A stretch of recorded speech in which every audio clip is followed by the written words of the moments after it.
আমি তো শিবে। কি হলো শিব ঠাকুর? দারোগা বাবু কেন এসেছে? কি জন্য এসেছে?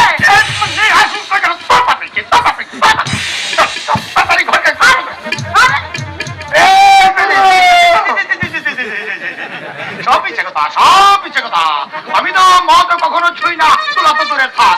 আরে হয় না রে ছুরি, বাসান যাওয়ার চলে ভেবে যা।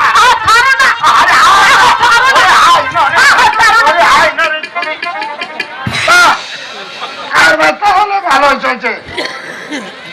মদ আর মেয়ে মানুষকে পরিচয় করে গ্রামের শান্তি নষ্ট করছিস, তাই না? Good night mister Dutta.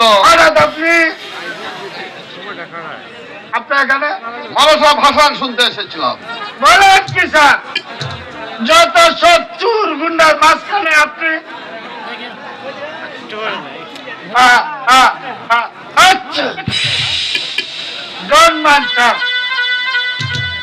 আমি একটু লস্যি দিয়ে দিই।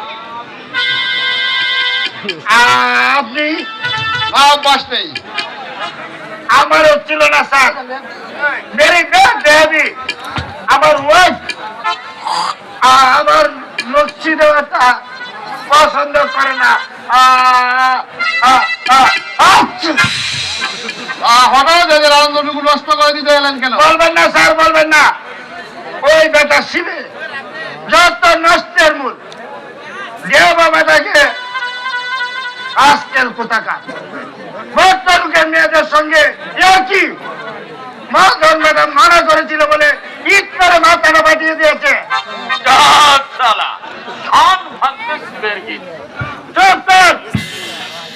এসব কথা আপনাকে কে বলেছে অফিসার? কেন যার বোনকে আর কি মেরেছিল প্রেসিডেন্ট বাবু তো বলেছে। বেশ বলেছে, বেশ বলেছে, কিন্তু ভদ্রলোকের মেয়েটি হলো কোত্থেকে? কেন প্রেসিডেন্টের এই ভদ্রলোক নয়?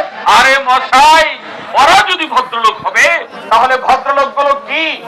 আপনি চোখ বলুন, আমি ওকে বুঝিয়ে বলছি। না, ওসব বুঝিয়ে টুজিয়ে বলতে হবে না। শুনুন বাবু, মদনকে আমি মারবো বলে মারিনি, বাকারিটা তুলে দিলাম ঠ্যাং যদি কি বলছি। সরকারের ন্যায্য মূল্যের দোকানে কেজিতে 200 গ্রাম করে মাল কম, তারা চালাকি পেয়েছে না, চালাকি পেয়েছে। চোখ পয়সা বাজে কথা বলবে না। চিত্রা দেবীকে তুই অস্থির কথা বলে করিস নি? বল, জবাব দে। তুই দারোগা সাহেব, শালা তুই তুকারি করে কথা বললে কিন্তু তোমাকে আমি আচ্ছা আদায় নিয়ে গেলে তোকে আচ্ছা করে দিয়ে দেবো। সিপাহী অ্যারেস্ট কর। দারোগা বাবু, ওকে দারোগা বাবু, না না না, ওকে আপনি অ্যারেস্ট করবেন না। মিথ্যে, ওর বিরুদ্ধে সব অভিযোগ মিথ্যে। চিত্রা, ও তুমিও তাহলে আছো এখানে দেখছি। তুমি থাকতে মিথ্যে অপরাধের বলে হচ্ছিল এই লোকটা। আমি কিছু জানি না। শোনো চিত্রা, না, কোনো কথাই আমি শুনবো না। তুমি সব জানো। দাদা মদনকে, জ্যোতিষীর মরণকে যখন মিথ্যে বলতে বলেছিল তখন কোথায় ছিলে তুমি? আমি অফিসে ছিলাম। দারোগা বাবু, আপনি ফিরে যান। দাদা আপনাকে সব মিথ্যে বলেছে। লোকটা কোনোদিন আমাকে অশ্লীল কথা বলেনি, কোনোদিন আমার মুখের দিকে পর্যন্ত তাকায়নি। ও সম্পূর্ণ নির্দোষ। He is fully blameless. তাহলে মদনের মাথা অন্য কারণে ফাটিয়েছে। সেই কারণটা কি? সেটা খুঁজে বের করা আপনার ডিউটি, আমার নয়। যান। চিত্রা, যদিও আমি আদরি আর মদনকে ডেকে সব জিজ্ঞাসা করে নিয়েছি।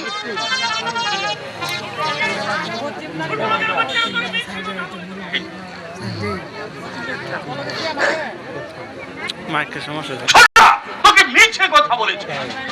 আর তুমি বা কেমন ভদ্রলোক দাদা, যে মনের নামে মিথ্যে কলঙ্ক দিয়ে নির্দোষ একটা লোককে পুলিশের পিছনে লেলিয়ে দাও। চিত্রা, চিত্রা সত্যি কথা বলতে কাউকে ভয় পায় না দাদা। সে যা বলে সামনাসামনি বলে, কিন্তু তোমার মতো পেছন থেকে ছুরি মারতে সে কখনো শেখেনি। এই মেয়েটা এতগুলো লোকের সামনে দাদাকে অপমান করে কথা বলছো, এটা আবার তোমার কম বেশি শিক্ষা? শালা শহরের কলেজে পড়ে রাজার কায়দায় শাড়ি পরতে শিখেছ, অথচ গুরুজনদের কিভাবে সম্মান করে কথা বলতে হয় সেটা আজ শিখনি। কোন মানে হয়? প্রেসিডেন্ট বাবু hello hello hello hello hello আসছে না? ভোট চাইতে যাবে না? আমরা কিন্তু তৈরি আছি, যেও ভোট চাইতে। ভোট একেবারে ছিঁড়ে তোমার গাছটা করে দেব। কি হলো? কেন তো অপমান করে?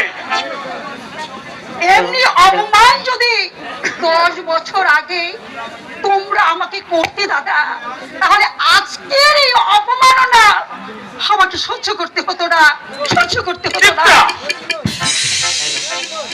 ইস কারেক্ট মহিন্দা, ইস কারেক্ট। ঠিক কথাই বলে গেছে। থানায় মিথ্যা খবর দেওয়া আপনার মোটেই উচিত হয়নি। তুমি একটু সাহায্য করলে আমার ভুল। তার মানে চিত্রাকে যদি তুমি একটু বুঝিয়ে বলতে। চিত্রাই তো আমাকে বুঝিয়ে দিয়ে গেল মহিন্দা।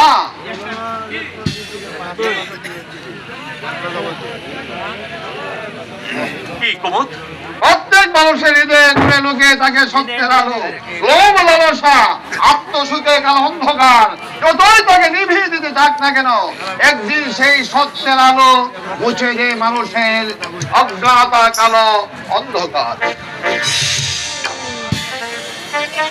মাছটাকে তারে আনেও কাঁদতে পারলাম না।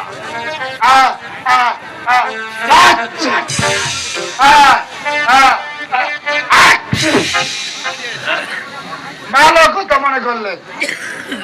মাছের সঙ্গে কিছু বালাম চাল পাঠিয়ে দিন। আমার ওয়াইফকে তো চেনেন না বাবু। বড় বড় ভালো ভালো বাবুচ্ছি নাক কেটে দিতে পারে। যে রাজা রাধে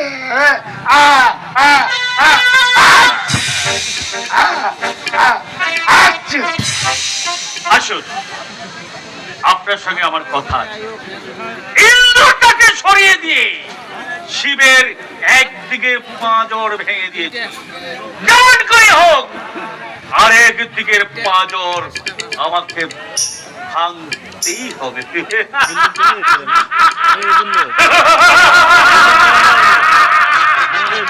আসুন, আসুন, আসুন।